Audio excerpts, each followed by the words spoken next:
సార్వత్రిక ఎన్నికల ప్రచారానికి ఇంకా వారం మాత్రమే సమయం ఉంది. ఇప్పటి వరకు గత నెల క్రితం వరకు సంతనూతలపాటు నియోజకవర్గంలో అసమ్మతి శాఖలు ఎక్కువగా ఉన్నాయి. అలాంటి అసమ్మతి నేతలు మొత్తాన్ని సైకిల్ ఎక్కించుకోవడంలో విజయ్ కుమార్ సఫలీకృతులయ్యారు. ప్రస్తుతం అతని ప్రచార పర్వం ఎలా ఉందో ఆయన అడిగి తెలుసుకునే ప్రయత్నం చేద్దాం. నమస్తే సార్.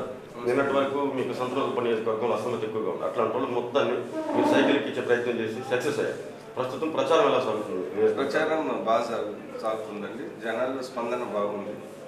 ఈ తెలుగుదేశం పార్టీ చేసిన సంక్షేమ కార్యక్రమాలు, అభివృద్ధి కార్యక్రమాలు నీట్గా అందరికీ తెలుస్తుంది. దీనివల్ల బాగా స్పందన ఉంది. మరి ముఖ్యంగా డాక్రా మహిళలకు 10,000 రూపాయలు ఇవ్వటం పెన్షన్ల విషయంలో, దాని తర్వాత జనాలు ఊహించిన దానికన్నా ఎక్కువ అభివృద్ధి సంక్షేమ కార్యక్రమం జరుగుతుంది. అది జనాల్లో అవగాహన వచ్చిందని నేను అనుకుంటున్నాను. అదే కాకుండా 10 ఏళ్ల నుంచి నేను ఇక్కడ రాజకీయాలు చేస్తా ఉన్నాను. ఎమ్మెల్యేగా, మాజీ ఎమ్మెల్యే, ప్రజలకు అందుబాటులో ఉన్నాను, నా వంతు సేవ చేస్తున్నాను. ఇవన్నీ కలిసి వచ్చే అంశం. స్పందన చాలా బాగుంది. సంతనూతలపాటు, చెంకుర్తి, మద్దిపాడు మండలాల్లో బాగా ఉంది. నాగులపల్లిపాడు కొంచెం వీక్గా ఉంది అని అంటున్నారు. నాగులపల్లిపాడు వేరే గారి సైకిల్ ఎక్కలేదా? అందరు ఎక్కారండి సైకిల్.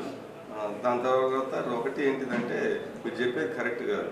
నాగులపల్లిపాడులో ఎప్పుడు తెలుగుదేశం పార్టీకి మెజారిటీ. పోయినసారి కూడా దాంట్లో ఏంటంటే వీళ్ళందరూ ఎక్కితే ఇంకా ఎక్కువ మెజారిటీ రావాలా. ఎప్పుడైనా మామూలు పరిస్థితులు 4 మండలాలలో నాగులపల్లిపాటికే తెలుగుదేశానికి మెజారిటీ. సో అందుకని దానికేం పెద్ద ఆ మెజారిటీ ఇప్పుడు ఉంటుంది. వీళ్ళందరూ ఎక్కారు కాబట్టి ఇంకా ఎక్కువ ఒక 3,000 దాటొచ్చని నేను అనుకుంటాను. జనం పబ్లిక్ ఏమనుకుంటున్నారంటే, విజయ్ కుమార్ గారు బాగా కోటీశ్వరుడు, అసమ్మతి నేతలకి ప్యాకేజీలు ముందు చెప్పాడు అని అంటున్నారు. వాస్తవం అలాంటి మనం ఎప్పుడు చేయమండి రాజకీయాల్లో. నేను అసలు పక్క అపోజిషన్ వ్యక్తి గురించి కూడా నేను మాట్లాడను. అంటే ఏంటిది, నేనే ఒక సెల్ఫ్ పెట్టుకొని నేనే ఒక డిసిప్లిన్గా ఉంటాను. నా వాల్యూస్ నాకు ఉంటాయి, పార్టీలతో సంబంధం లేదు. సో అలాంటి అవసరం మనం జనాలకు పనిచేసినప్పుడు జనాలు ఓటేస్తారు. కానీ ఇంత పనులు చేసి రాష్ట్రం కూడా ఇంత పనులు చేసినా అవన్నీ ఏం లేదు. ఈ ప్యాకేజీలు గీకేజీలు జనాలు ఊహాగానాలు, అలాంటివి జరగవు కూడా. ఫ్యూచర్లో కూడా ఎప్పుడు జరగాలంటే. ప్రస్తుతం ఇప్పుడు ప్రజలకు మీరు చెప్పే వాగ్దానం, నెక్స్ట్ విజయ్ కుమార్ గారు ఎమ్మెల్యే అయితే నెక్స్ట్ నేను చేసేది సంతనూతలపాటు నియోజకవర్గాన్ని, అక్కడ ఉన్న ప్రధాన సమస్యలు మీరు గుర్తించిన ఏంటి, వాటికి మీరు ఎలా సమాధానం చెప్పబోతున్నారు? ఇప్పుడు ఏంటిదంటే, ప్రజల్లో నా మీద నమ్మకం ఉంది. విజయ్ కుమార్ ఏ పనైనా చేయగలడు, ఆయన చేశాడు అని. ఇప్పుడు ఏంటంటే 10 ఏళ్లలో నన్ను చూశారు. కొత్తగా నా గురించి వాళ్ళు తెలుసుకోవాల్సిన విషయాలు ఏమీ లేదు. వాళ్ళకి తెలుసు 10 ఏళ్ల నుంచి సమస్య లేదని తీసుకున్నా కానీ పనులు చేసే దాంట్లో నేను బాగానే చేస్తానని తెలుసు.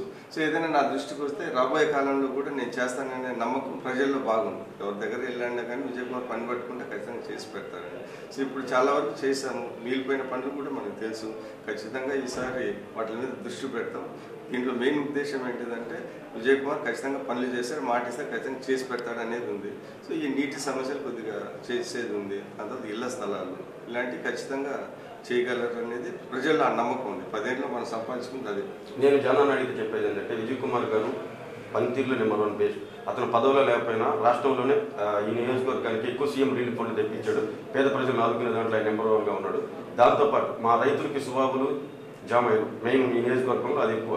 వాటికి గిట్టుబాటు ధర కల్పిస్తే మేము ఇంకా సంతోషపడతాం రైతులు అంటారు. దానికి మీరు ఇచ్చే భరోసా అంటే అది సీఎం దృష్టికి తీసుకుని వెళ్ళాము. ఆయన కూడా దీని మీద గట్టిగా ఆలోచిస్తూ ఉన్నాడు. చేసేది కొన్ని చేసి పెట్టారు.